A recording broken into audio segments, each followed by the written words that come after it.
Olá, queridos alunos. Hoje nós vamos falar sobre barroco e, conforme alguns alunos me pediram, eu vou gravar aqui o slide com minha voz, né? E além disso, os slides de barroco, sem dúvida, são os que eu mais gosto de todos os slides que eu fiz, até porque essa escola literária, esse movimento artístico no geral, é muito rico, né? E a gente vai ver por quê. Então, barroco, a arte do conflito, ok? De imediato. Vamos lembrar aqui que a gente estava no humanismo, depois veio o classicismo, onde havia reafirmação da ciência, da razão, certo? Da luz, onde se valorizava o conhecimento, né? E, portanto, havia uma negação do desconhecido, da ignorância, da sombra, né?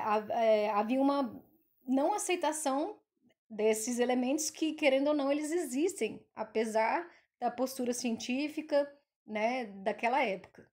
E o barroco, ele surgiu justamente porque as pessoas começaram a se questionar certas certezas. Então, o classicismo foi uma era de certezas e verdades, e o barroco, então, começou a questionar isso, certo? Começou a ver o conflito de ideias, de práticas que estavam acontecendo. Então, aqui eu já coloquei uma escultura do Jean Lourenço Bernini, que se chama O Êxtase de Santa Teresa. Essa escultura foi feita, né, para a Igreja Católica, e se a gente olhar, ela já em si diz bastante coisa, já é muito mais expressiva do que as esculturas do classicismo, certo? Inclusive traz sentidos duplos, ok?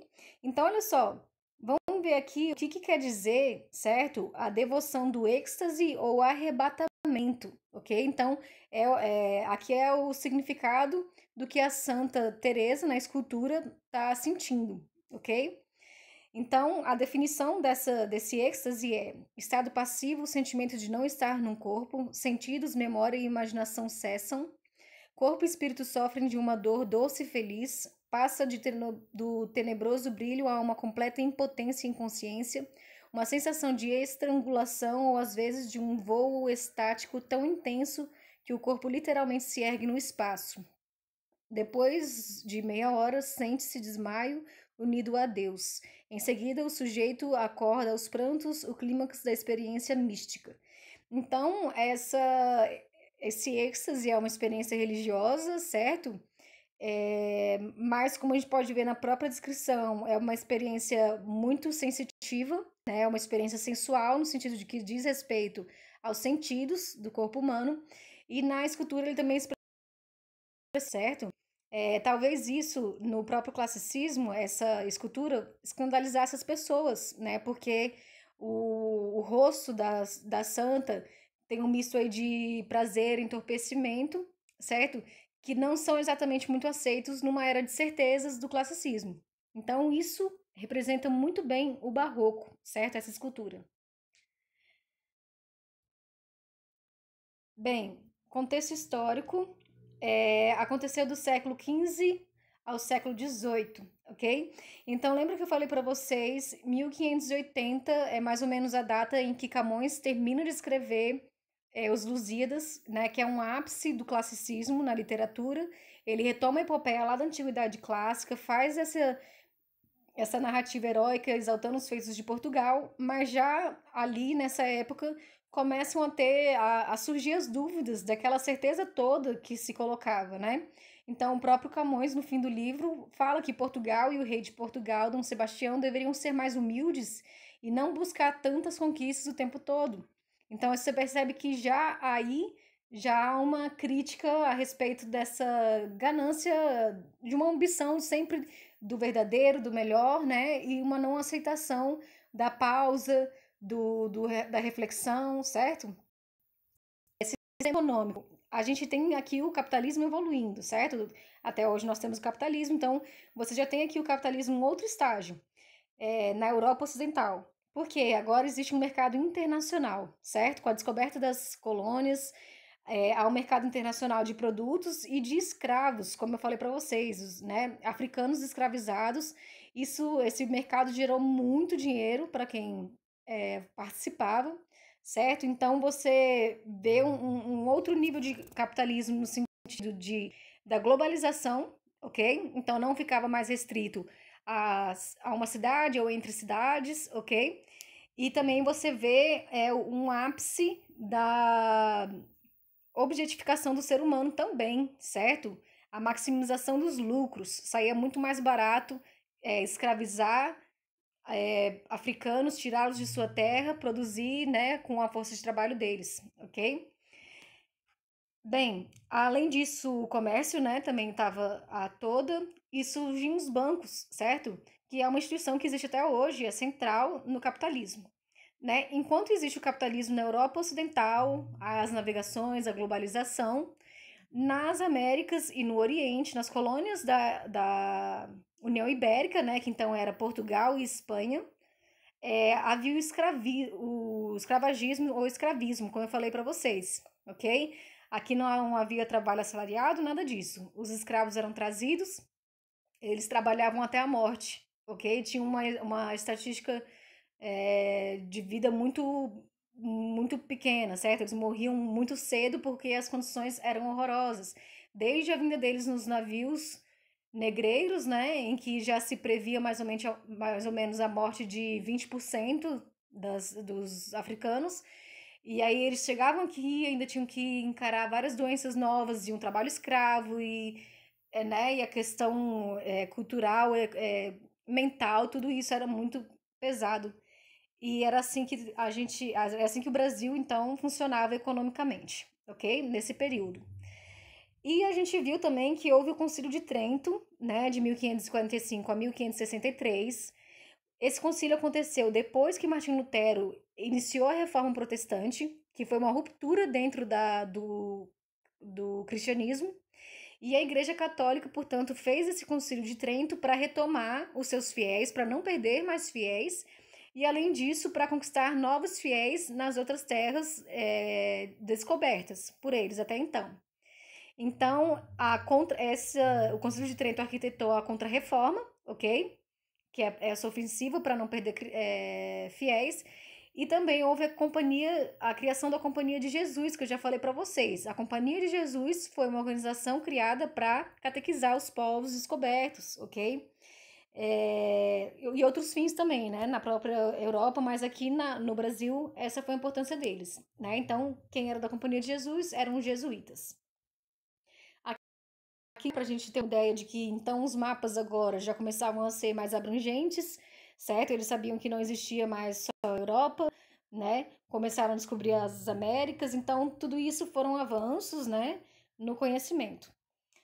Além disso, também havia os monarquistas absolutistas que queriam consagrar seus valores também pela arte. Então, como eu falei para vocês, o rei, junto com a burguesia, conseguiu reunificar o poder dele dentro das nações, certo? Fizeram um Estado-nação, eles consolidaram o Estado-nação, e também ele não queria só ter aquele poder econômico, né, e financeiro, social, ele também queria mostrar seu poder pela arte. A arte é muito expressiva nesse sentido. Além disso, nesse período todo de conquistas, ok, houve a Guerra dos 30 Anos, de 1618 a 1648, que envolveu várias nações, ok, ali na Europa, Espanha, França, a Alemanha, a Áustria e outras nações. E essa guerra aconteceu por rivalidades religiosas, dinásticas, ou seja, tem a ver com os monarcas, com os dinastas, ok, com a coroa, territoriais, comerciais. Então houve uma instabilidade das verdades. Olha só, se vangloriou tanto a razão, o equilíbrio, a harmonia, certo? A racionalidade no classicismo. E a seguir, né, já no século XVII, no começo do século XVII, você tem uma guerra que dura 30 anos, que gerou muitas mortes, muitos conflitos, e as pessoas acabaram olhando isso e falando, mas espera aí, cadê toda essa racionalidade? Cadê toda essa luz e a beleza que existe nessa nova forma de economia, nessa nova sociedade que nós temos, né? Então, isso quebrou muitas verdades e fez as pessoas refletir de uma forma diferente. Além disso, a gente vê já a falência do comércio português com o Oriente, ok?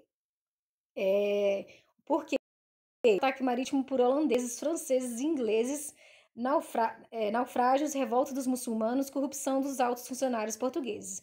Então, já a princípio, você vê a própria corrupção do sistema, né, dos portugueses, da coroa. Você vê que a coroa portuguesa ficou submetida ao poder da Espanha na União Ibérica. E além disso, né, os outros países não iam ficar parados, vendo Portugal se tornar potência. Então eles fizeram, né, as suas ofensivas, fizeram ataques mesmo, né? França, Inglaterra, holandeses foram muito expressivos nisso. A Inglaterra, inclusive, depois conseguiu se tornar potência, e a gente vai ver. Então era uma briga mesmo, né? Uma corrida atrás do protagonismo comercial.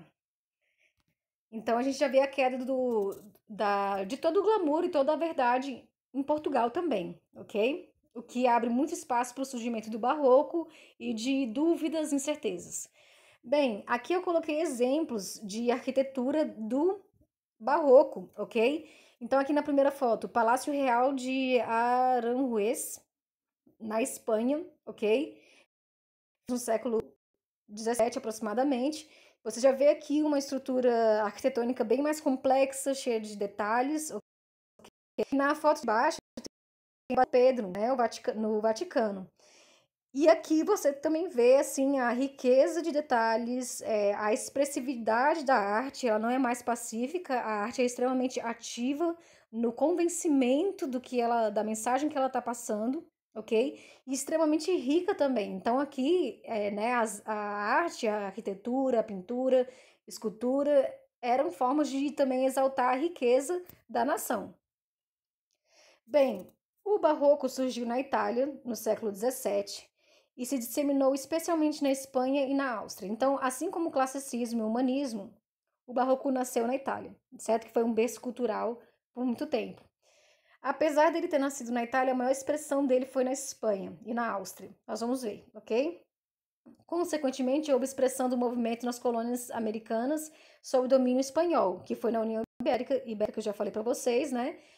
Por 60 anos, de 1580 a 1640. Então, as colônias da União Ibérica adotaram, né, essa expressão, elas herdaram essa expressividade barroca.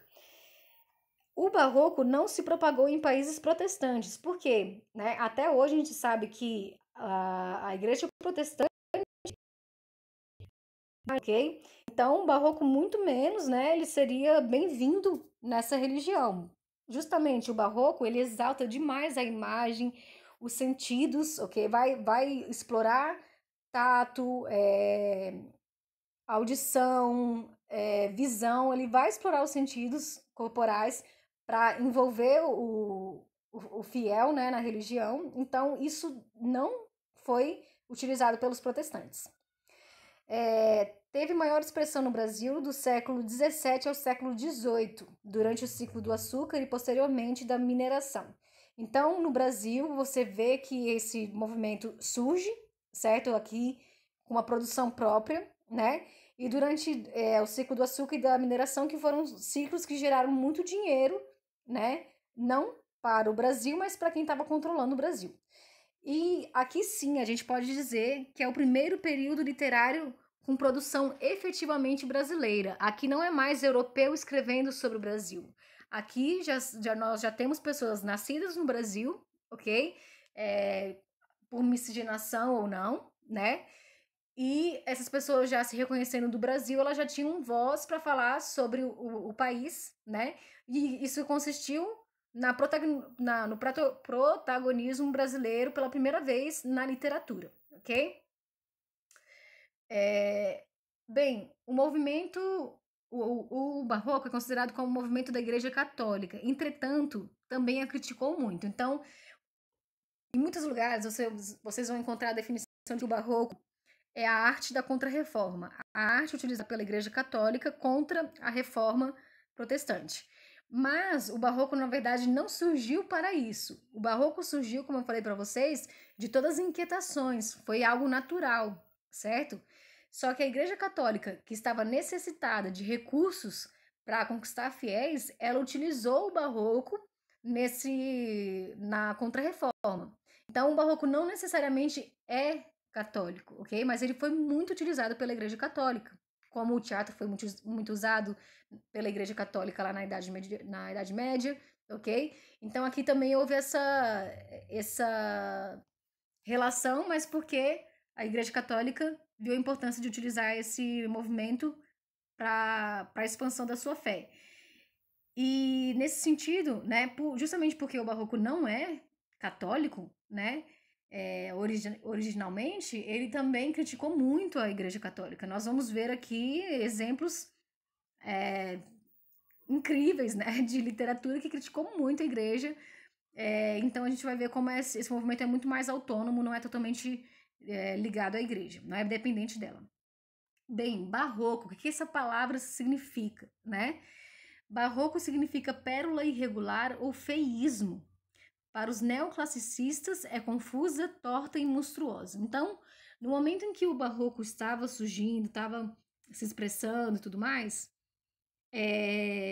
não havia exatamente um nome para esse movimento. É como hoje, a gente está vivendo um movimento, a gente está vivendo um momento de instabilidade, de crises, né? Mas até então a gente não sabe exatamente qual o nome histórico que vai ser dado para esse momento em que a gente vive. Depois que passou o barroco, né, os neoclassicistas, que é o próximo movimento, eles olharam para trás e falaram assim: olha esse movimento aí, vamos dar um nome para ele. E aí eles deram o nome de barroco. Justamente porque o barroco é muito expressivo, ele não busca harmonia, certo? Ele busca assim mostrar o real, seja ele bonito ou feio, certo? Por isso, os neoclassicistas consideraram como uma pérola irregular, ou seja, é valioso, mas é irregular, certo? Ou feio, algo torto, monstruoso, confuso, certo? E de fato é uma arte confusa, né? Agora, se é torta, monstruosa, já é um julgamento de valor para quem exalta somente a harmonia, a beleza, certo?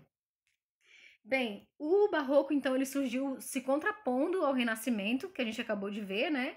O Renascimento, em que houve o humanismo e o classicismo na literatura, né? E também, mas continua havendo interesse pela antiguidade clássica. Então, eles não regrediram para a Idade Média, certo? Eles continuaram dando valor para a ciência, para a filosofia, para a arte clássica, né? Mas sem uma postura que exalta somente o verdadeiro e o belo. Também chamado de seiscentismo, porque aconteceu no século XVII, de 1601 até nas manifestações artísticas. Então se expressou na música, escultura, pintura, arquitetura e literatura. Seiscentismo, né, é um nome alternativo, poucas vezes se utiliza, né, se vocês virem esse nome, vocês já vão saber, mas geralmente se utiliza barroco. Tendência sensualista, busca do detalhe num exagerado rebuscamento formal. Então aqui é a questão sensualista que eu falei. Eles vão recorrer aos sentidos do corpo humano, né, para trabalhar a mente, né, para também convencer as pessoas dos ideais que querem ser passados. Aqui eu coloquei duas pinturas, né, que são muito expressivas para a gente também. A primeira é a Crucificação de São Pedro, de Caravaggio. Essa é uma passagem, né? Ele poderia ter pintado de várias formas, mas ele preferiu escolher uma forma bem caótica, né? Então, é no momento em que eles estão levantando a cruz, né? São Pedro já está com um prego na mão e as pessoas ao redor estão tendo dificuldade para levantar, tem um que está agachado, né? Você não sabe onde está o rosto dele, né? Você não sabe qual é a expressão dele. O que está em pé também, a face dele já está escura, não dá para ver, tem sombra, né? Então, percebe, é uma imagem que mostra muito, mas também oculta muito, né? Ela mostra e ela tem muito movimento em si. Você consegue ali sentir a movimentação da imagem, não é algo estático. Então, o barroco busca isso, o movimento, certo? A sombra, o ser e o não ser, você sabe de uma parte, mas não está entendendo a outra parte, né? Ao mesmo tempo, o cenário aqui não está claro qual é o local em que eles estão, certo? Você só vê alguns objetos no chão, mas é tudo muito oculto e misterioso. Aqui, na segunda imagem, tem a pintura do Caravaggio também, de Judite e Holofernes, né? É uma história incrível de esse Holofernes que chega numa cidade e ele ameaça matar todo mundo, a não ser que Judite ficasse com ele, dormisse com ele. Né? Então ela atende o pedido dele, mas no meio da noite ela degola o Holofernes, né? Depois pesquisem essa história melhor. Aqui o Caravaggio quis retratar essa história e ele escolheu um momento, talvez o clímax mesmo da história, que é quando ela tá ali passando a faca no pescoço dele, né? E aí você tem sangue escorrendo, então você tem movimento, tem emoção, né? Também tem elementos misteriosos, porque não dá para ver todo o quarto, né? Em que ele tá dormindo. Tem uma senhora que tá aconselhando a gente, né? Que tá ajudando ela a matar o homem. Então, isso é muito característico do barroco. Vocês vão ver muito isso em artes, e eu estou mostrando para a gente já ter uma ideia do que é o barroco, para a gente entender a literatura, certo? Bem, a arte barroca também apresentou características regionais de acordo com o local de produção. Então, o nome barroco, ele se refere muito ao movimento em si na Europa, né? Mas ele se expressou em países diferentes e lá ele recebeu nomes diferentes também. Então, na Espanha se chamou gongorismo, na Itália se chamou marinismo, na Inglaterra se chamou eufuísmo, na Alemanha se chamou silesianismo e na França se chamou preciosismo, ok? Foi justamente na corte de Luís XIV, o Rei Sol. Já vou falar sobre ele mais na frente. É aqui mesmo, já chegamos. Então, olha só, aqui à esquerda, né? Tem uma imagem, tem uma imagem que se chama Los Anjos Barrocos de Ascencio de Elissegue, eu não sei como é que fala, da Espanha, ok? Então essa pintura ela é bastante curiosa, ela tem muitos elementos, nem todos estão claros, né? Você vê anjos e ao mesmo tempo figuras mais obscuras, né? Você percebe que ao fundo da imagem tem duas pessoas, uma delas já parece mais uma caveira e atrás dele já tem uma outra pessoa, ou seja, é uma pintura feita para mostrar e ocultar ao mesmo tempo. Ela não está ali para trazer certeza para o observador. Ela está ali justamente para trazer reflexão, certo? Também tem lá as meninas, o Diogo Velázquez, ok? Que é uma das obras mais conhecidas da Espanha. E o que é interessante? Ele mostra as meninas na corte, ele poderia ter mostrado um retrato convencional das pessoas paradas, né? Posando para foto, como era antigamente. Mas ele preferiu colocar uma cena cotidiana, né? Então elas ali, em convivência entre elas, e ele se pintou também nesse retrato. Você pode perceber que tem uma tela enorme aqui do lado esquerdo, e ali tem um artista olhando para o observador. Esse é o próprio Diego Velázquez, ele fez um autorretrato nessa pintura, né? E aí essa pintura tem muita profundidade, né? E, enfim, vocês vão ver isso mais em artes. E aqui o Luís XIV, o rei Sol da França. Esse rei, ele foi, assim, muito importante na disseminação das artes e ele realmente investiu muito nas artes para reinar, certo? E para fazer seu nome. Então, inclusive no balé clássico, ele teve muita importância. Por que ele se chama o Rei Sol, né? Nas apresentações de balé, dança, música e teatro, essas apresentações duravam até dias, né? E acontece de começar à tarde até madrugada, à tarde, né? Chegando à noite.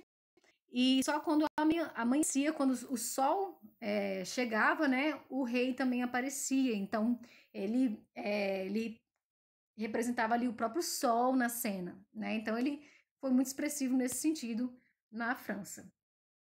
O que o barroco traz de novo em relação ao Renascimento? Bem, ele traz a dualidade entre o humano e o divino, ok? Então aqui você não vê a predominância nem do antropocentrismo, nem do teocentrismo, ok? Então o homem aqui se vê como independente, como pesquisador, como conhecedor, mas também se vê abaixo das leis de Deus, certo? Do teocentrismo cristão. Então, aqui você não vai ter nenhuma certeza, né? Não vai ser a confirmação de que só Deus decide tudo e nem também de que o homem pode decidir tudo por si mesmo. Há dúvida quanto a essas certezas, certo? Conflitos entre os princípios ideológicos vigentes. Então, eles viram, né? Princípio que eles colocavam, harmonia, beleza, perfeição, razão. O que estava acontecendo na prática? Mortes, certo? Então eles viram que guerra, morte, corrupção, né? Crimes tudo isso foi acontecendo e isso tudo gerou, né, uma reflexão sobre aquelas certezas que havia antes.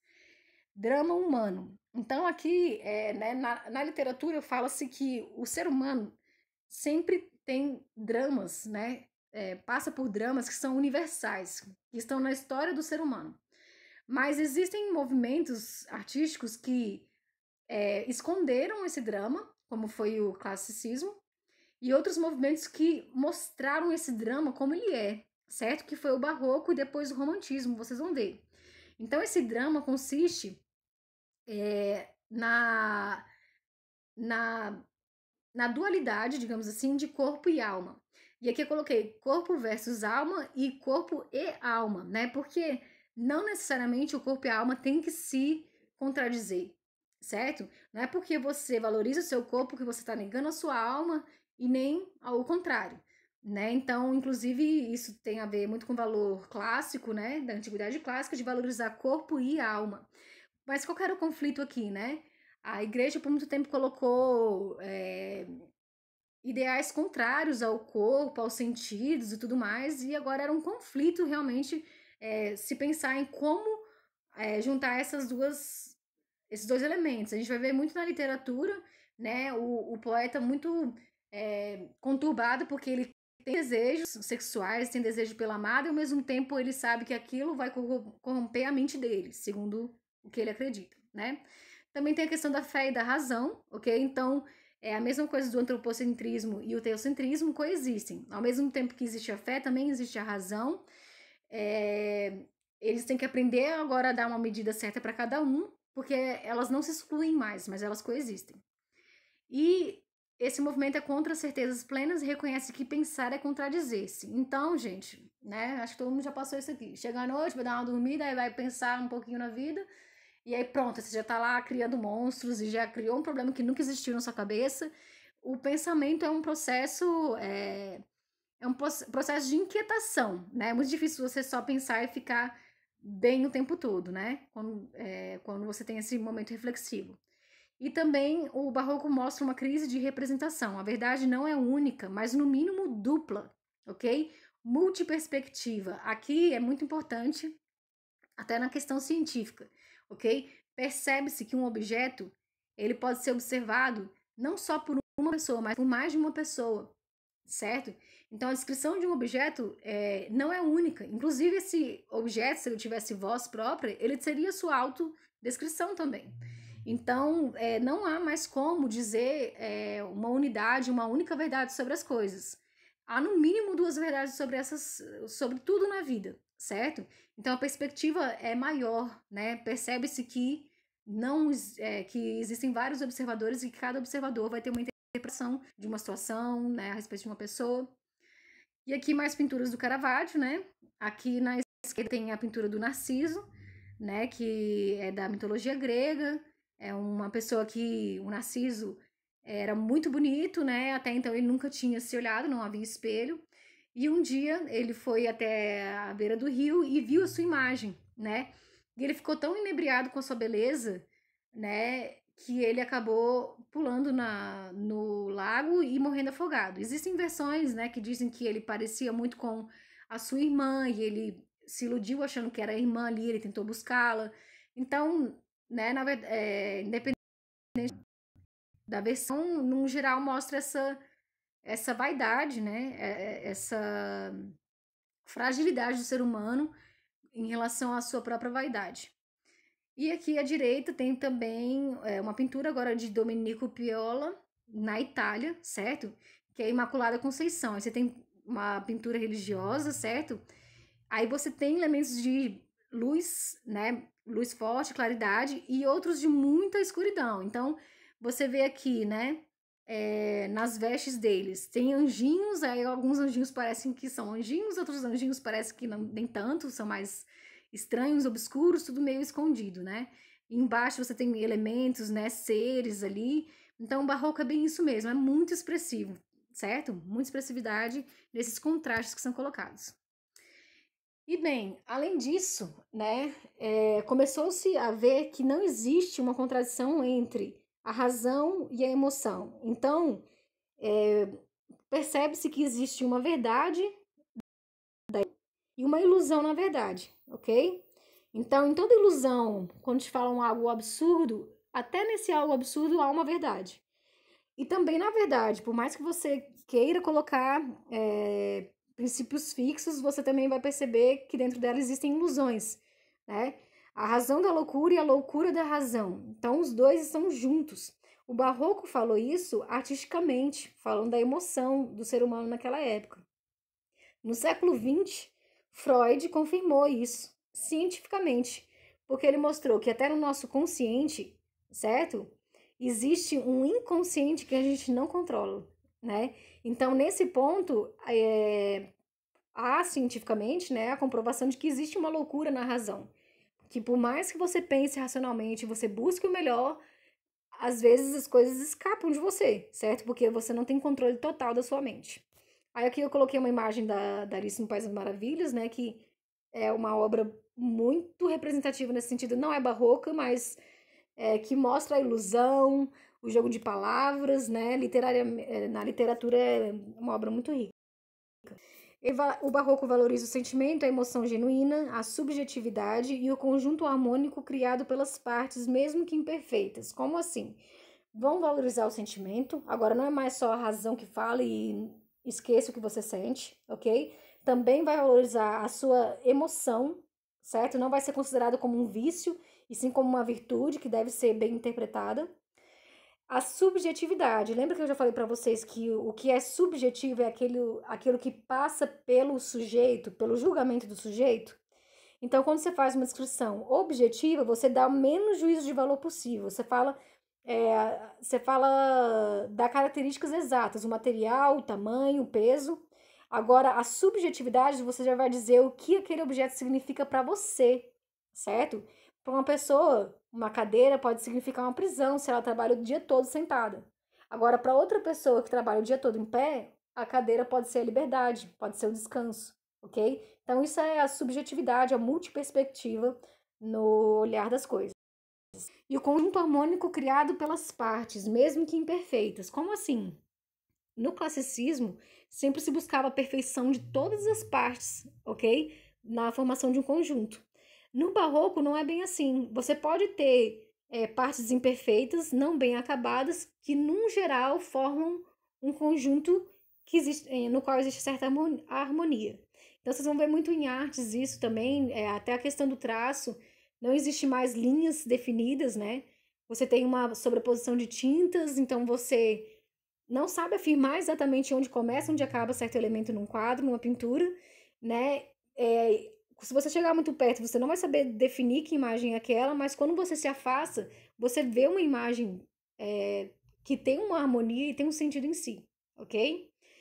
Bem, a pintura e a escultura têm efeitos de luz e sombra, curvas e texturas, ideia de movimento e equilíbrio harmônico dos contrários. Como eu falei, né? Curva, textura, luz e sombra. E o que é isso, equilíbrio harmônico dos contrários? Até então, né, quando se fala em equilíbrio, a gente pensa num equilíbrio estático. Você imagina, por exemplo, vamos supor, uma balança, né, com objetos com o mesmo peso em cada lado, e ali você tem um equilíbrio estático e não vai sair daquilo. Mas existem equilíbrios, né, em movimento, certo? Então, até os ciclos da água, os ciclos da natureza, o movimento dos planetas são equilíbrios harmônicos dinâmicos, ok? Estão sempre em movimento, mas estão sempre equilibrando. Né? E o barroco vai colocar muito isso, elementos contrários numa própria obra, na literatura, como a utilização de muitas figuras de linguagem, antítese do paradoxo, colocando os contrários ali na mesma balança, né? E mesmo assim mostrando uma obra completa. Bem, aí essa questão dos contrários não é só a constatação de que eles existem, mas de que eles podem ser superados, ok? Então o ser humano tem certezas, mas também tem dúvidas, e isso é aceitável. O ser humano deseja coisas boas, mas às vezes ele deseja coisas ruins. Isso é ser humano. O ser humano tem qualidades em uma área e nenhuma em outra área. Isso existe, isso coexiste. A nossa vida é toda cheia de contrários, ok? reconhece a efemeridade do tempo e reafirma o carpe diem, aproveite o tempo. Efemeridade é a passagem, é algo efêmero, ok? Então eles veem que o tempo ele passa, certo? Então, né, você aproveitando ou não a vida vai passar e, portanto, eles reafirmam, né, uma expressão latina, certo? Que é o carpe diem. Eu falei carpe diem, meu Deus. É carpe diem, aproveite o tempo, né? Então, enquanto você está vivo, aproveite porque depois você morre. A gente vai ver bastante isso na literatura. E existe uma ironia permanente e estruturante. Então, aqui, como o barroco não afirma nada, não traz nenhuma certeza, ele muito mais coloca os contrários frente a frente, ele questiona, faz uma reflexão, predomina também muito a ironia, certo? A ironia contestatória, que está contestando as coisas. E ela está sempre presente, às vezes a ironia é o que estrutura toda a obra em si, ela não é só um elemento na obra, mas ela é a estrutura da obra em si.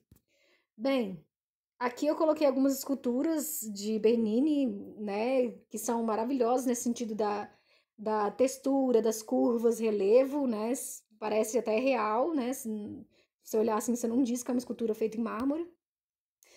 E, além disso, né, a gente pode ver aqui que o Renascimento proporcionou, o Renascimento que veio antes, né, lá no classicismo, um renovado interesse pelo mundo natural, ampliação de horizontes culturais, exploração do globo terrestre e desenvolvimento da ciência. Então, um homem que até então era medieval, que só conhecia sua própria realidade, que não questionava nada, já no Renascimento Cultural, no classicismo, no início da Idade Moderna, já estava o quê? Descobrindo sobre o mundo natural, sobre fauna, flora, já estava conhecendo outras culturas, né, outros povos, mesmo que seja muito mais voltado para a colonização, né, né, e também até descobriu-se mais sobre o globo na galáxia, sobre o sistema solar em si, né? E a ciência foi crescendo, crescendo em todos os âmbitos. Ao mesmo tempo que isso, nossa, expandiu muito o horizonte do ser humano, ao mesmo tempo também gerou uma certa consciência de insignificância. Então, olha a frase que eu coloquei aqui embaixo. Estes fatores geraram, por outro lado, uma consciência de insignificância do homem diante da vastidão do universo e da complexidade da natureza. Então, antes, o homem que era o centro, até mesmo na Idade Média, por mais que Deus fosse o centro, tudo era muito voltado para a relação de obediência do homem para com Deus. Né, depois a gente tem a valorização do ser humano como autônomo, não totalmente independente de Deus, mas alguém que pode tomar decisões na sua vida. Mas aí no barroco tudo isso gerou, né? No barroco as pessoas começam a refletir que, bem, nós somos muito menores do que a gente já imaginou um dia, certo? Nesse universo. Aqui mais figuras, tá? Não vou explicar, vou deixar para o professor de artes. Mas você pode ver aqui que na Conversão do Caminho de Damasco, essa pintura é totalmente caótica, certo? Ela tem muito movimento, muita luz e sombra, né? Mas é um caótico harmônico, certo? Você consegue entender o que está sendo passado, mas você não consegue desvendar exatamente tudo que está na figura, né?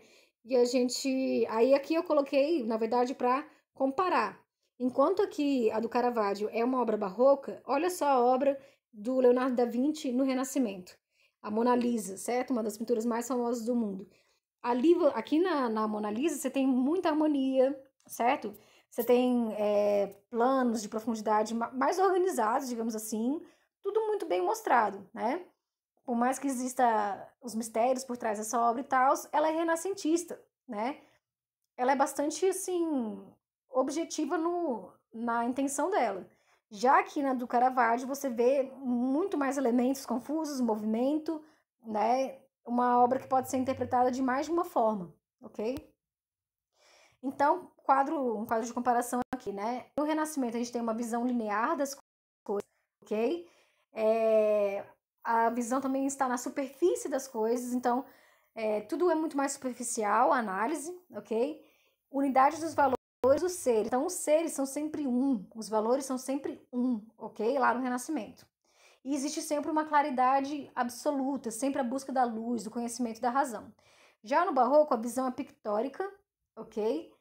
A profundidade, eles não ficam só no superficial. Eles olham, legal, então quer dizer que a instituição aqui religiosa prega tal coisa, mas vamos ver mesmo o que acontece a um olhar muito mais aprofundado, ok? E nisso há uma descoberta de que as coisas não são únicas. Então existe uma unidade dupla, ok?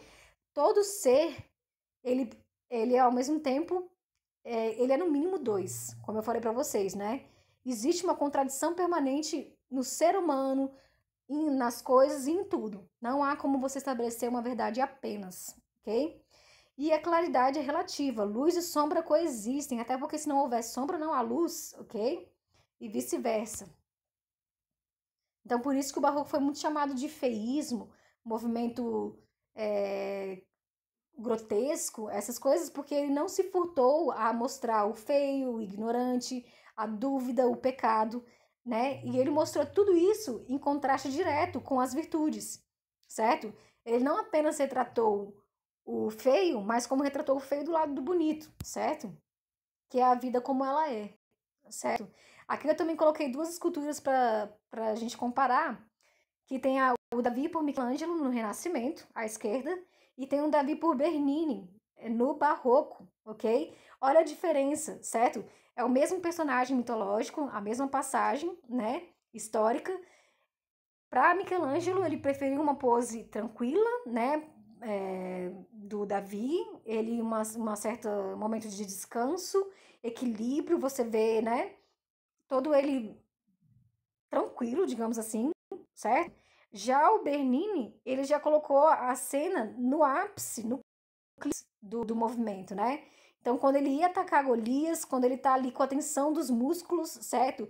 Fazendo um movimento que vai gerar impulso para ele, o rosto também tenso, né? Então, olha a diferença do que é o Renascimento, a visão do Renascimento de uma passagem histórica e a visão do Barroco da mesma passagem histórica.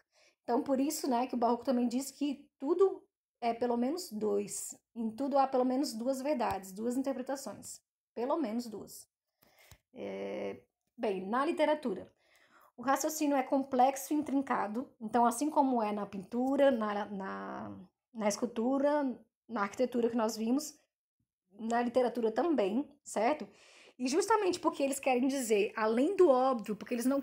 O Barroco não quer falar sobre o sentido denotativo das coisas, que são aqueles mais objetivos, é por isso que vai se utilizar muitas figuras de linguagem. A figura de linguagem é um recurso de introduzir a conotação, certo?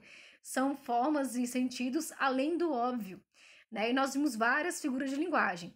Umas que foram muito utilizadas no Barroco. Hipérbato, que é a inversão da ordem sintática, certo? Então você poderia falar: o menino chegou em casa, mas você pode falar também: chegou o menino. Não, em casa o menino chegou. Você inverteu as ordens aí dos elementos sintáticos da oração, ok? Isso torna um pouco mais complicado para entender, né? Mas é uma questão estética predominante desse movimento, que é justamente a confusão, o não óbvio, aquilo que te faz refletir mais sobre o que foi dito.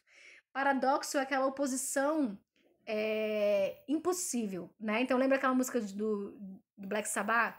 Você está se matando de trabalhar para viver, né? Ou então até do Don L, né? Uma luta contra o mundo para fazer parte do mundo que você luta contra, né? São paradoxos, ok? São realidades que se contrapõem sem uma solução. A antítese já é uma contraposição, mas é algo que pode existir. Então, ele fala ao mesmo tempo do amor e do ódio, do frio, do quente, né? São elementos opostos, mas que coexistem, que não são tão, que não desafiam a lógica humana. Hipérbole é exagero, tem muito exagero. Disfemismo é piorar alguma situação, ok? Então, você viu uma cena, você pode descrevê-la ressaltando os elementos complicados, ok? Que são considerados feios. Ironia, como eu falei para vocês, como não há afirmação de nada, há muito questionamento. E nesse questionamento há muita ironia também sobre as verdades que são colocadas como se fossem únicas. E metáforas são formas de comparar realidades com cenas figurativas, né? E na metáfora você não compara, mas você iguala, ok? Como a gente viu nas figuras de linguagem.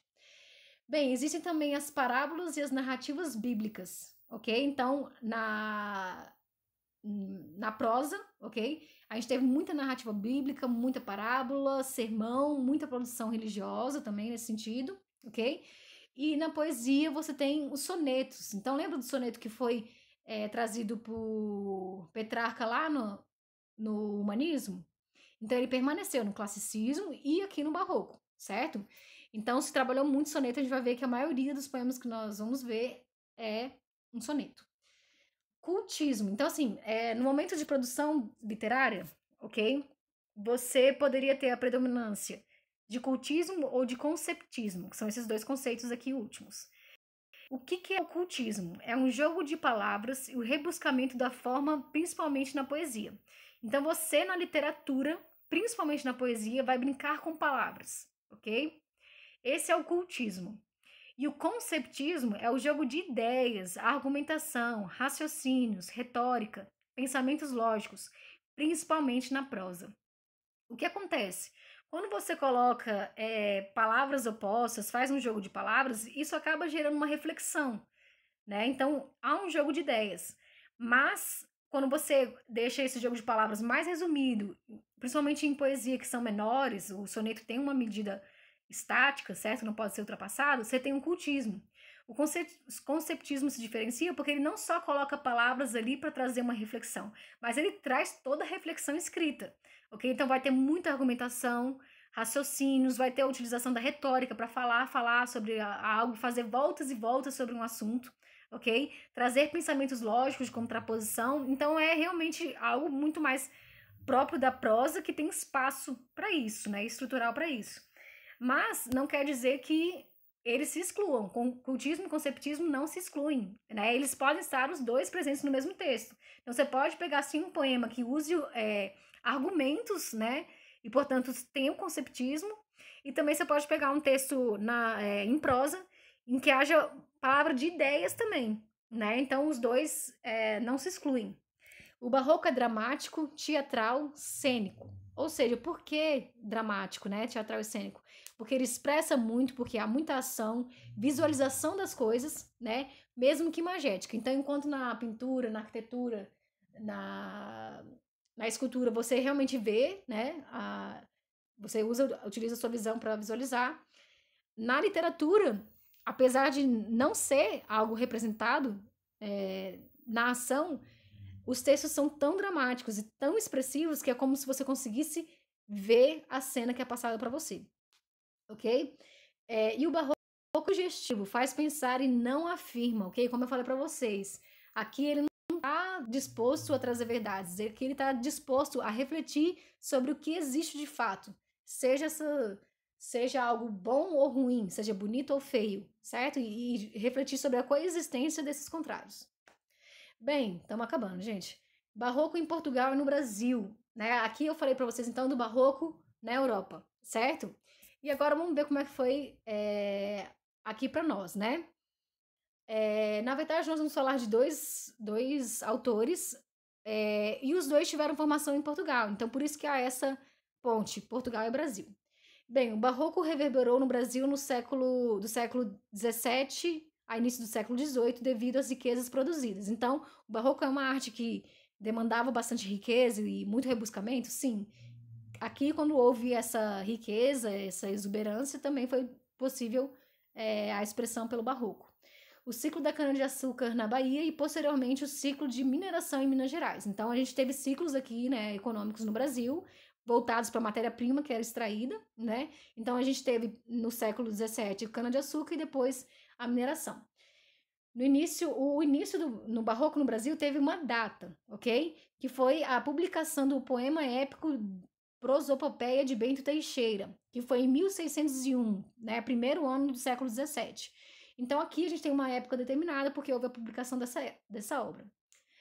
O barroco é o primeiro estilo em que se desenvolveu a literatura do Brasil, ok? E por que eu falei aqui que é um resgate histórico? Por muito tempo, considerou-se que o Brasil só começou a ter literatura própria no romantismo, ok? E se considerava isso como verdade. Depois, alguns estudiosos voltaram no tempo, o Haroldo de Campos, por exemplo, voltaram no tempo e falaram assim, peraí, Olha só Gregório de Matos, olha o Padre Vieira, eles eram brasileiros, ok? Ou cresceram no Brasil e escreveram sobre o Brasil, para o Brasil. Então, nesse sentido, foi um resgate histórico de voltarem no tempo e falar, não, a produção barroca foi brasileira sim, porque aqui no Brasil só se imitava o que era feito na Europa.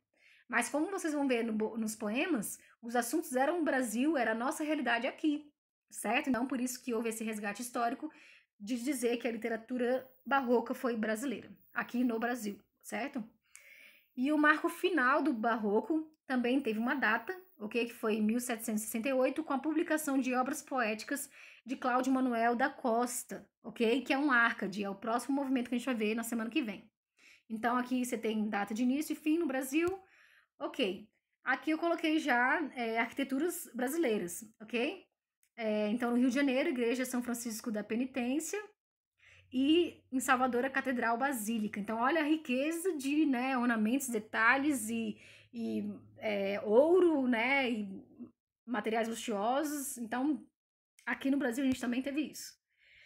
Aqui por fora, né, eu coloquei já por fora a arquitetura de algumas igrejas, certo? Muitas atribuídas a Aleijadinho, né, se vão estudar sobre ele, já no século XVIII. E aqui também eu coloquei já uma pintura, também no Brasil, né, feita no Brasil, com Jesus Cristo e tal, e você vê que aqui nessa pintura também há movimento, há um desequilíbrio equilibrado, digamos assim, né, não é uma imagem tranquila de ser digerida, digamos assim, ela necessita de muita observação e tal, e ela é feita justamente para te fazer refletir. Agora sim, os principais escritores de Portugal e do Brasil. Gregório de Matos. Gregório de Matos, ele entra como conteúdo do Paz na primeira, tanto autor do Barroco quanto autor separado, destacado, certo? Então ele é muito cobrado, ele é muito estudado. Vamos ver quem foi esse Gregório de Matos, né? Ele existiu no século XVII, ok? Ele foi conhecido como a Boca do Inferno, ok? Nascido na Bahia, estudou no Colégio dos Jesuítas e formou-se em Direito em Portugal. Então, ele nasceu no Brasil, na Bahia, teve uma formação religiosa, jesuítica, ok? E foi para Portugal, como era com a maioria das pessoas que tinham condições, que eram consideradas pessoas aqui no Brasil, né? Que não eram escravizadas, que eram colonizadoras, a maioria delas ia para Portugal para se formar. Então, foi o caso do Gregório de Matos. Ele foi o primeiro poeta brasileiro, escreveu muitas coisas, muitos textos, mas não publicou nada em vida. O que ele sabia enquanto ele era vivo, era que ele precisava se expressar e que devido à expressão dele, ele era odiado, ok? Ele tem o apelido de Boca do Inferno porque ele falava tudo que ele via, mas é tudo mesmo, a gente vai ver aqui exemplos, ok? Então ele não se poupou de fazer críticas e por isso ele foi odiado por tudo e todos, pela igreja, pela coroa, pelos colonos, certo? E ele também, então, a produção dele consistiu em poesias líricas, satíricas, religiosas e eróticas, onde há predomínio do cultismo. Então ele escreveu muito mais poesia, ok? Não foi em prosa, foi na poesia. Né, com esses teores a gente vai ver cada uma aqui. E há predomínio do cultismo, então, do jogo de palavras. A gente vai ver aqui. Aqui uma pintura do Boca do Inferno, certo? Uma representação dele. Então vamos ver aqui um exemplo de poesia lírica, ok? O que é poesia lírica? Lembra que o lírico remete ao sentimento, ao subjetivo, à emoção. Tá? Então, nas poesias líricas de Gregório de Matos, ele fala sobre a angústia contra a vida, a religião e ao amor. Então, a vida, ela é boa, mas é passageira, você só vive enquanto morre ao mesmo tempo. A sua condição para existir é morrer um pouquinho a cada segundo, certo? A religião, as contradições que ele vê na realidade, no ideal, né? E no amor também, esse amor que às vezes é tão bom e às vezes é tão ruim, certo?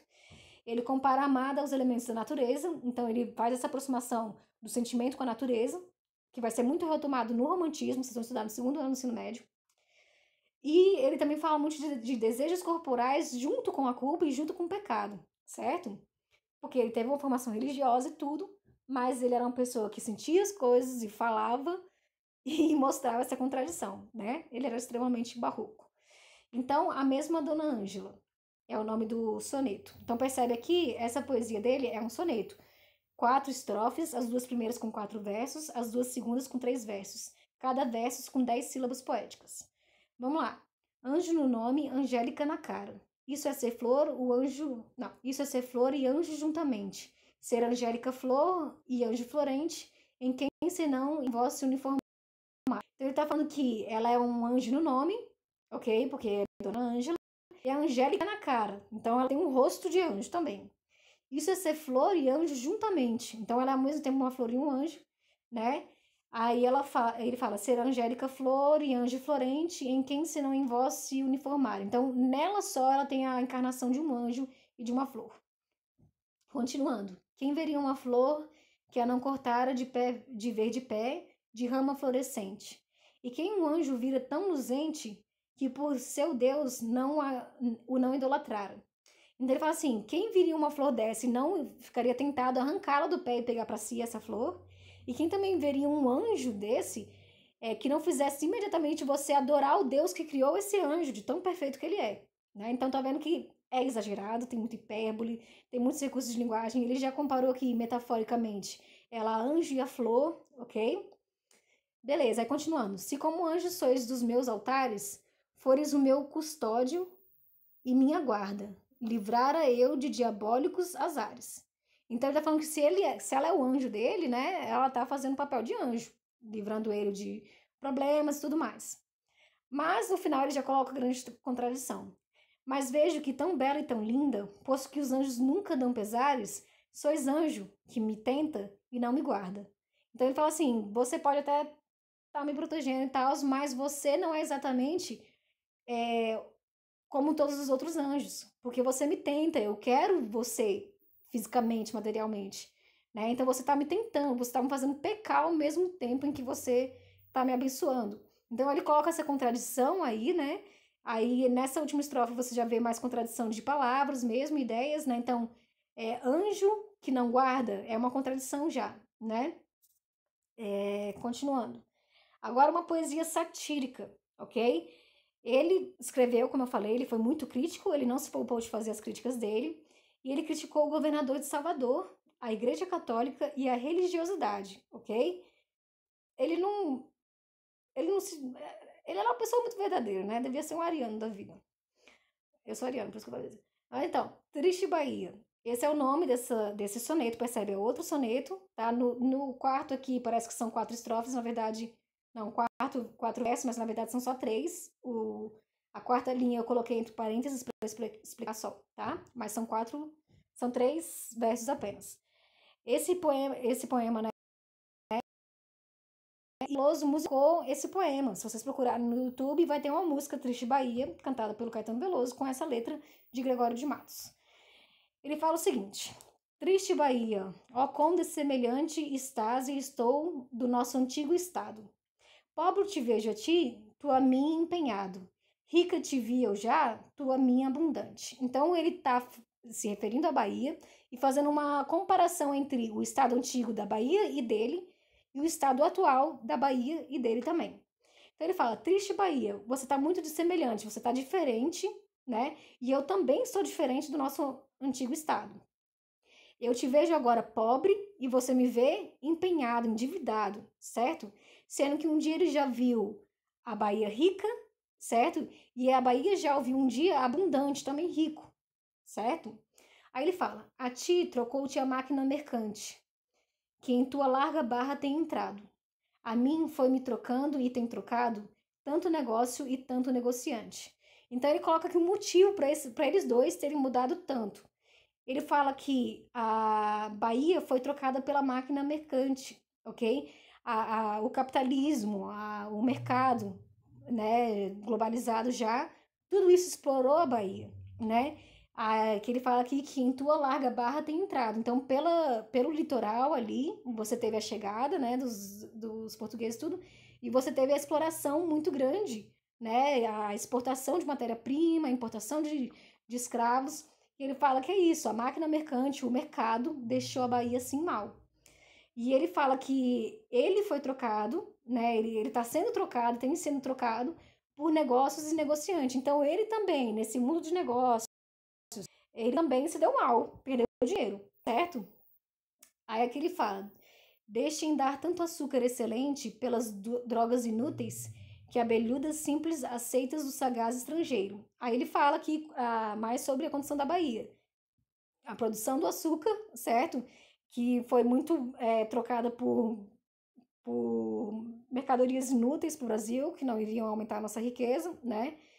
E que ela simplesmente, a Bahia, né, como se fosse um ente, né, mas assim, os governantes, aquele que critica o governo e tudo mais, que aceitou dar todas as riquezas e em troca receber misérias, né, em troca do estrangeiro, né, o estrangeiro dava misérias pra gente.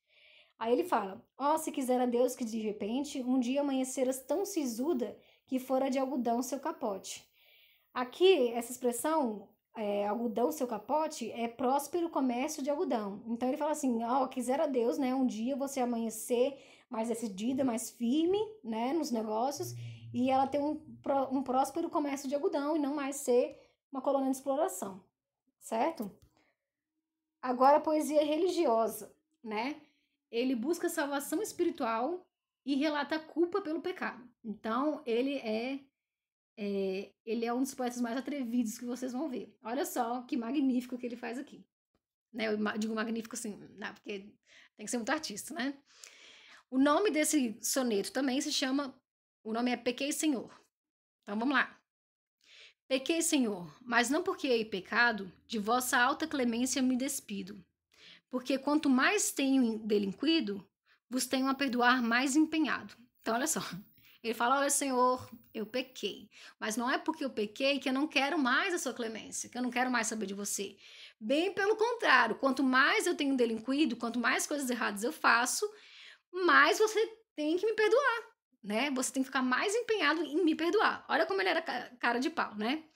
Aí ele fala, se basta vos irar tanto um pecado, abrandar-vos sobeja um só gemido, que a mesma culpa que vos há ofendido, vos tem para o perdão lisonjeado. Então ele fala assim, se você fica tão irado com o pecado, você também fica muito tranquilo, agradecido, com um gemido, com um pedido de desculpa, certo?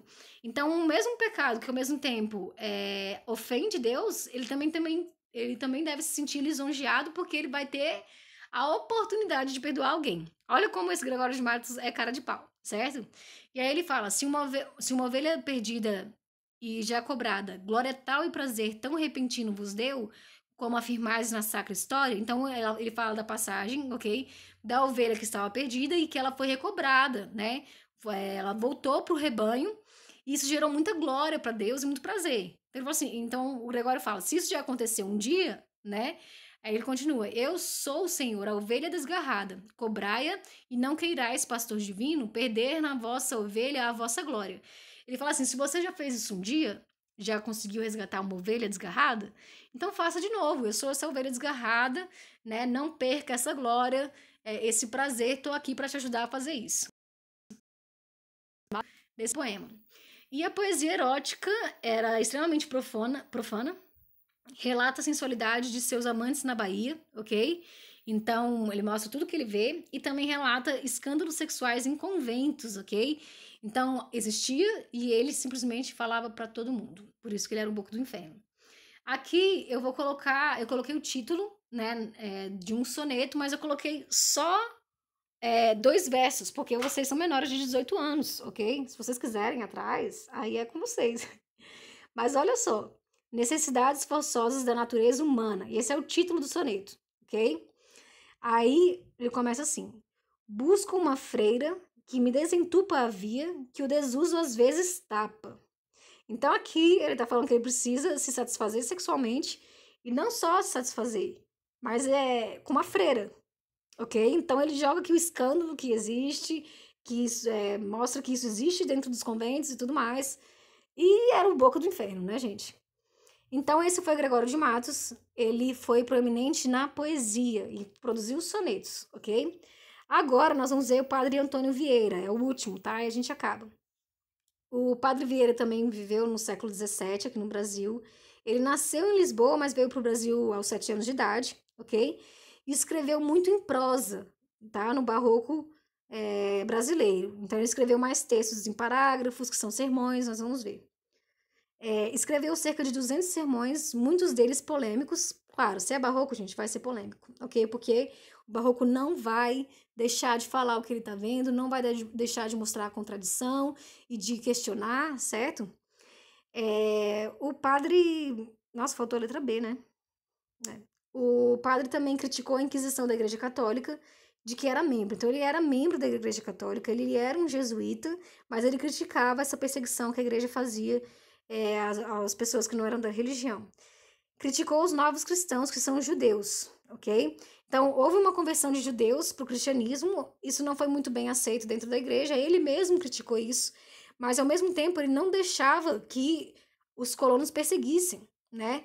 Então, os judeus e os índios eram muito perseguidos no Brasil pelos colonos, e apesar do padre Vieira não concordar tanto com a conversão dos judeus, ele também não era a favor de que se perseguisse e matasse eles, ok? E como eu falei anteriormente, o padre Antônio Vieira é um jesuíta que lutou muito pelos direitos dos índios, ok? E aqui, gente, ainda o escravo, né, o negro que veio escravizado para cá, ainda era visto como objeto, ok? Senão vai ter uma expressão dele de forma alguma, só vamos ter uma expressividade, o reconhecimento do negro, né, da cultura dele e tudo mais, lá no romantismo, ok? No segundo ano do ensino médio. Bem, ele criticou os novos, eu já falei, e o estilo é conceptista. Então, como ele escreve mais prosa, coloca muita argumentação, ele vai usar mais o conceptismo, que é jogo de ideias, ok? E também ele acreditava no mito do sebastianismo. Que mito é esse, né? Lembra que o Camões foi contratado pelo Dom Sebastião, o então rei de Portugal, para escrever a epopeia, os Lusíadas? Né? Então, Dom Sebastião foi uma figura muito importante. Ele foi a figura da proeminência portuguesa, do começo das grandes navegações. E como eu falei para vocês, ele ia pessoalmente nas guerras, né? E ele desapareceu em Marrocos, ok? Em 78, né? Mas o que acontece? Ele desapareceu. As pessoas que confiavam nele, tinham nele o rei, né? A figura master. Muita gente não quis acreditar que ele morreu, né? Disse que não, ele só estava sumido por um tempo e ele ainda vai aparecer, certo? Então, aqui para o padre Antônio Vieira ainda era possível o aparecimento do Dom Sebastião, né? Mas até hoje existe o sebastianismo, ok? Existem pessoas que ainda acham que Dom Sebastião vai voltar, mais ou menos como é com Jesus Cristo, ok? E aqui uma representação, né, do padre Vieira com os indígenas, né, pregando a palavra. E aqui nós vamos ver alguns exemplos, já tá terminando, tá, gente? Sermão da Sexagésima, de 1655, ele faz uma crítica aos pregadores vazios. Então, vamos lá. Ele tá falando aqui, ok? Sobre os pregadores da Igreja Católica. Aqueles que ficaram na Europa, ok? Principalmente os que ficaram na União Ibérica, lá na Espanha e em Portugal. E ele faz uma comparação desses pregadores com os pregadores que saíram para as colônias. Então, que pegaram grandes embarcações e foram, sem saber como seria o destino, e desembarcaram em terras desconhecidas para fazer a conversão de fiéis. Então, aqui ele faz a comparação desses dois tipos de pregadores. Ele diz assim: diz Cristo que saiu o pregador evangélico a semear a palavra divina. Bem parece este texto dos livros de Deus. Não só faz menção do semear, mas também faz caso do sair, porque no dia da messe, hão-nos de medir a semeadura e hão-nos de contar os passos. Então, ele já fala aqui que numa passagem bíblica, Jesus fala que o pregador não só semeou a palavra, como ele saiu para semear, certo? Então, não vão só, no juízo final, não vão ver só quem você converteu, mas até onde você foi para converter pessoas, ok? O mundo, aos que lavrais com ele, nem vos satisfaz o que despendeis, nem vos paga o que andais.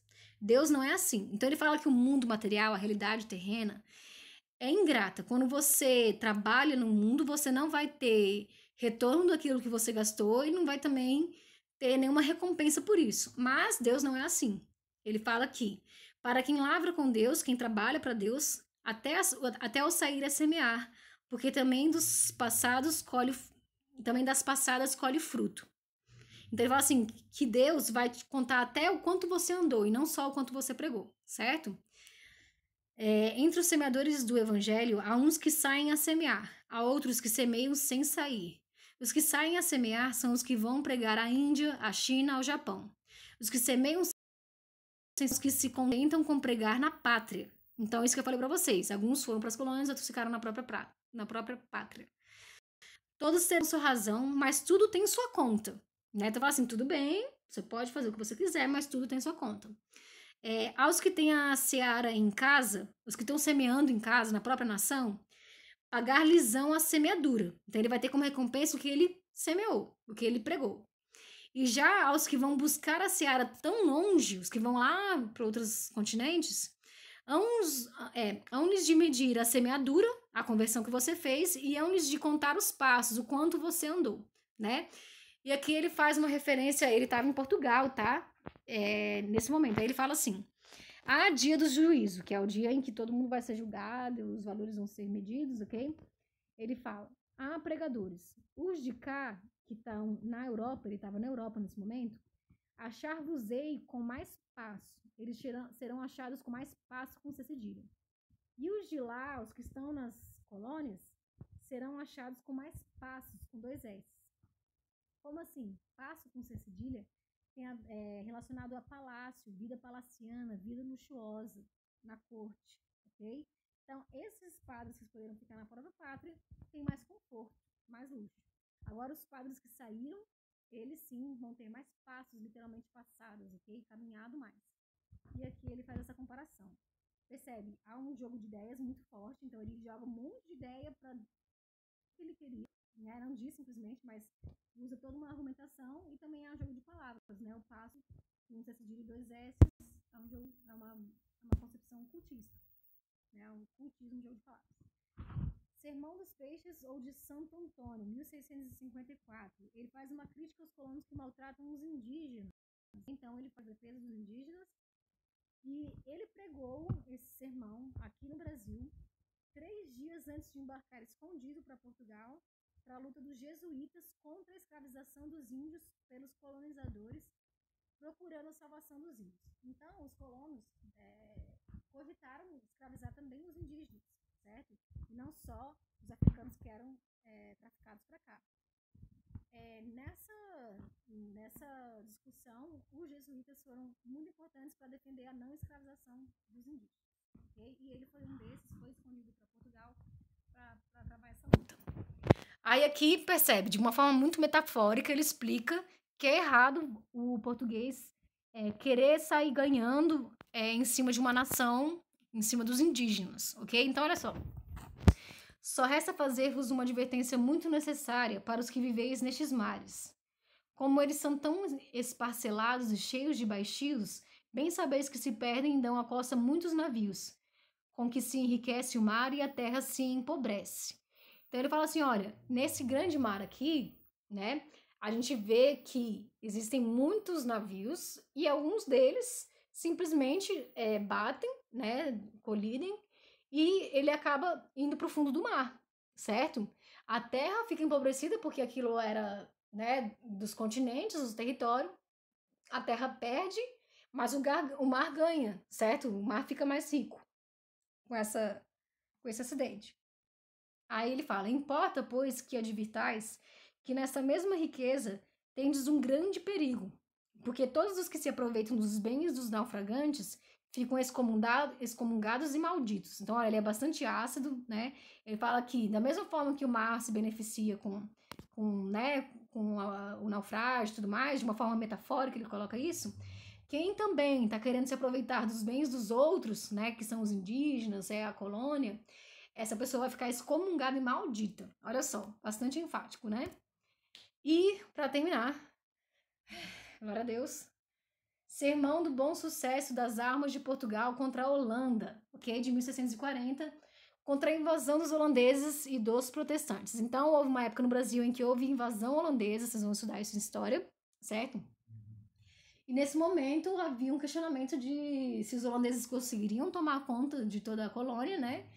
E aqui, o que o Vieira faz? Ele simplesmente dá uma bronca em Deus, ok? Então, para você ver como que o Barroco era audacioso, certo?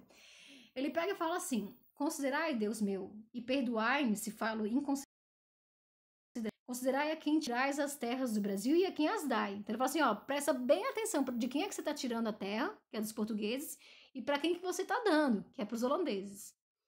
Tirais estas terras aos portugueses, a quem nos princípios as destes, e bastava dizer a quem as dais para perigar o crédito de vosso nome. Então ele fala assim, você está tirando as terras de Portugal, e basta a gente ver para quem você está entregando, que é a Holanda e os protestantes, que a gente começa até a duvidar do seu nome, do seu valor. Olha só, né? Aí ele fala, para que nos disse São Paulo que vós, Senhor, quando dais, não vos arrependeis. Então ele está dando aqui um sermão ao próprio Deus que, ó, você deu a terra pra gente, agora é nossa. Como assim você vai tirar? Mas, deixando isto à parte, tirai essas terras daqueles mesmos portugueses, a quem escolhestes entre todas as nações do mundo para conquistadores da vossa fé. Então ele coloca aqui Portugal como a nação escolhida por Deus para o início das navegações, para trazer a fé cristã para o mundo, certo? E aí ele tá falando, poxa, você escolheu a gente, agora tá tirando da gente? Aí ele fala, e será bem, Supremo Senhor e Governador do Universo, que as sagradas quinas de Portugal e as armas e chagas de Cristo sucedam às heréticas listas de Holanda, rebeldes a seu rei e a Deus. Então ele fala assim, será que é honroso você tirar da gente tudo isso que você deu e entregar para a Holanda, certo? Será bem que essas se vejam tremular ao vento vitoriosas e aquelas abatidas, arrastadas e rendidas? Então ele fala assim, será bem que estas se vejam tremular. Quem se vejam tremular? Estas. Esta retoma a bandeira da Holanda, ok? Que está mais próximo. Sintaticamente aqui ele falou de Portugal e depois da Holanda. Aí ele fala, estas vão tremular. Essas quem? As da Holanda, as bandeiras da Holanda. Vão tremular vitoriosas e aquelas, quais? As bandeiras de Portugal, vão ficar abatidas, né? Arrastadas e rendidas. E que fareis, como dizia Josué, ou que será feito de vosso glorioso nome em casos de tanta afronta? Então, olha só como ele vira para Deus e fala que Deus está afrontando ele, né? Então, assim, é muito jogo de argumento. Você vê que ele não só faz uma oração pedindo algo, ou fica só indignado, mas ele pega toda a argumentação bíblica mesmo, religiosa, para jogar contra Deus, para colocar Deus na parede, né? Quanto às coisas, quanto ao que estava acontecendo naquele momento. Então, acabou finalmente. Os slides vão ficar disponíveis também no Google Sala de Aula, o documento também com essa explicação, um texto, ok? E é isso, gente. Até a semana que vem. Obrigada por assistir até o final. Quem veio até aqui, beijos, tchau.